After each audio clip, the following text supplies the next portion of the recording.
교통이 발달하면 주거 환경도 좋아지고 삶의 질도 높아지고 좋아지는데 두 가지 문제가 있습니다. 아이를 낳으면 양육을 책임지는 국가가 돼야 되는데 돈을 주고 집 사라고 합니다. 이거 빚내서 집 사라고 똑같은 거 아닌가요? 규제 완화가 능사는 아닙니다. 또 아까 제가 거꾸로 말했죠. 규제가 능사는 아니라고 했듯이 규제 완화가 능사는 아닙니다. 규제를 완화할 때마다 정부는 그 규제에 뒤따르는 대책을 가지고 있어야 됩니다. 1기 신도시 특별법, 노후계획도시 특별법을 국회에 통과시키면서 형평성에 안 맞잖아요. 이게 제가 이것도 칼럼을 썼지만 100만 제곱미터가 넘는 아파트 단지나 공동주택 단지만 해당되는 법입니다. 근데 30년, 40년 된 그 이하의 주택단지도 많이 있어요. 연적 개발이 가능하다 하지만 쉽지 않은 일이거든요. 그런 문제들. 그래서 그리고 또 하나 이번에 GTX 발표했죠. ABC 노선은 2028년도까지 완공을 합니다. 금년도에 다음 달이죠. 3월달에 수서에서 동탄 노선이 개통됩니다. 축하할 일입니다. 근데 그 이후에는 동탄부터 평택까지 연장을 한답니다. B노선과 C노선도 마찬가지지만 교통이 발달하면 주거 환경도 좋아지고 삶의 질도 높아지고 도와 좋아지는데 두 가지 문제가 있습니다. 제 입장에서는요. 그렇게 뚫고 놓으면 발대 효과가 생깁니다.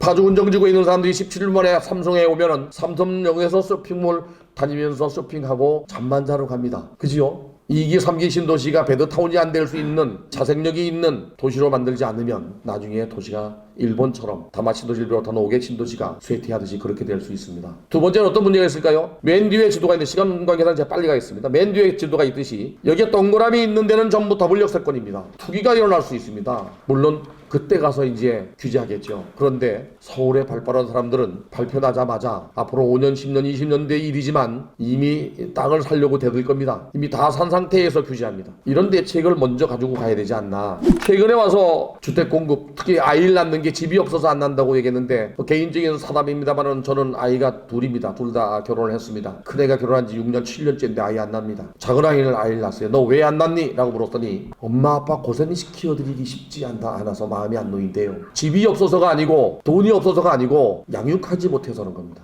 이거는 국가적인 책임이에요. 프랑스 같은 경우는 양육을 책임질 국가잖아요. 그죠? 아이를 낳으면 양육을 책임지는 국가가 돼야 되는데 여기처럼 돈을 주고 집 사라고 합니다. 인기입니다 이거 지금. 금리가 0.6에서 2.7%, 자산이 5억 600만 원 이하에, 부부 합산 1억 3천만 원 이하에 9억 원 이하를 집을 사게 되면 어떻게 돼요?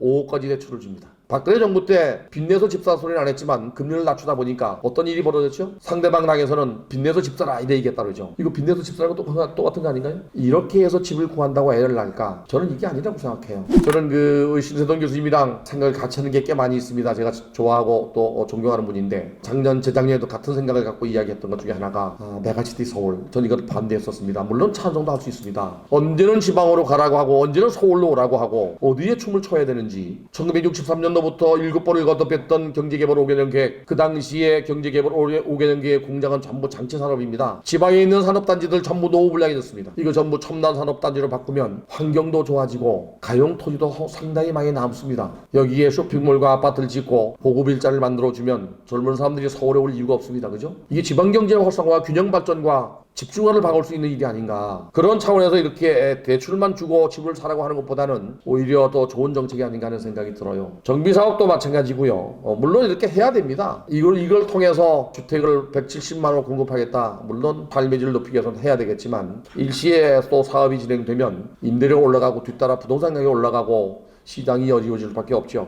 윤석열 정부가 금년도에 시행하는 정책들도 보면은 전부 규제 완화만 있습니다.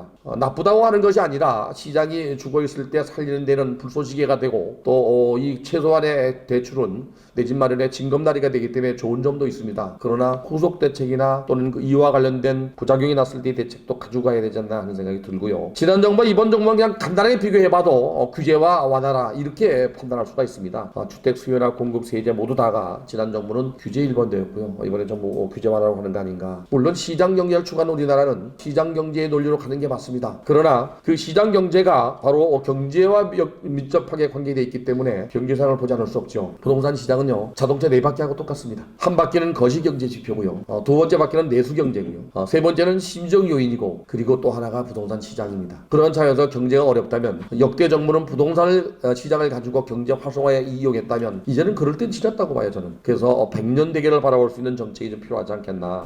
미래의 부동산은요 제가 가장 강조하고 싶은 거는 바로 지금 당장에 문제가 되고 있는 가계부채나 PF 대출도 중요하지만 누구나 집 없는 걱정할 수 있는 세상을 만들 필요가 있다. 지역에 관계없이 두 번째는 지역 균형 발전을 통해서 지방 사람이 지방에서 고향에서 행복하게 살 수 있는 그런 정책이 필요하다. 세 번째는 기존 도시의 슬럼을 바꿀 수 있는 환경 개선 사업 무작정 다 풀어줄 게 아니라 연차적으로 계획적으로 차계적으로 추진돼야 되지 않나. 또 하나 평생 내 집을 마련하지 못하는 세대가 적어도 30% 된다고 합니다. 지금은 소득이 높아져서 좀 적어졌지만 이들이 살 수 있는 임대주택 공급, 민간 임대주택 공급이 활성화되어야 된다. 공적 지원은 한계가 있습니다. 지금 임대주택을 공급하게 되면요, 결국에 어떤 문제가 있을까요? 원금을 회수하지 않아서 회수하는 기간이 길어져서 민간 기업이 공급을 안 합니다. 여기에는 좀 파격적인 대책이 필요하다. 제가 항상 하는 얘기입니다. 수요가 있는 것에 공급을 해야 됩니다. 공급할 땅이 없다면 분산정책도 필요하다. 경기도로 이사가는 사람들 아이를 낳으면 1억을 준다고 누가 그러대요? 경기도로 이사 가게면 취득세 안 받을게, 양도세 안 받을게, 5년간 안 받을게, 10년간 안 받을게 갈 수 있습니다. 지방으로 가면은 양도세 아주 안 받을게, 미안하게도 가격이 안 오를 겁니다 평생. 그래도 정책은 필요합니다. 부동산 시장은요 항상 움직입니다. 움직임에 따라서 정책이 나와야 된다는 생각이 들어요 저는. 그래서 아까 앞에 부동산은 상물채라고 제가 얘기한 겁니다. 그리고 서민 중심 정책이 돼야 합니다. 돈이 없어서 집을 못 사지 집이 없어서 집을 못 사는 건 아닙니다. 집 많은 사람은요 어디든지 삽니다. 제가 가끔 그런 얘기 합니다. 강남에 사는 사람들 아침에 눈을 뜨면요 잘 사는 사람 얘기입니다. 저는 강남에 안 사니까 하는 얘기입니다. 아침에 눈을 뜨면 오늘은 어디 가서 골프를 칠까 그 생각하고 아침밥 먹고 9시, 8시, 7시에 딸 빼매고 밖으로 나갑니다. 근데 정말 국가 경제 발전을 위해서 이바지하는 젊은 사람들은 어떻게 합니까? 수도권에서 눈 비비고 밥도 못 먹고 서울로 들어옵니다. 이거 바꿔놔야 되지 않습니까? 나이가 들면, 저도 나이가 들었습니다만은 나이가 들면 병원도 가까워야 되고 기반시설도 좋고 교통도 편리한 거 만들면 됩니다.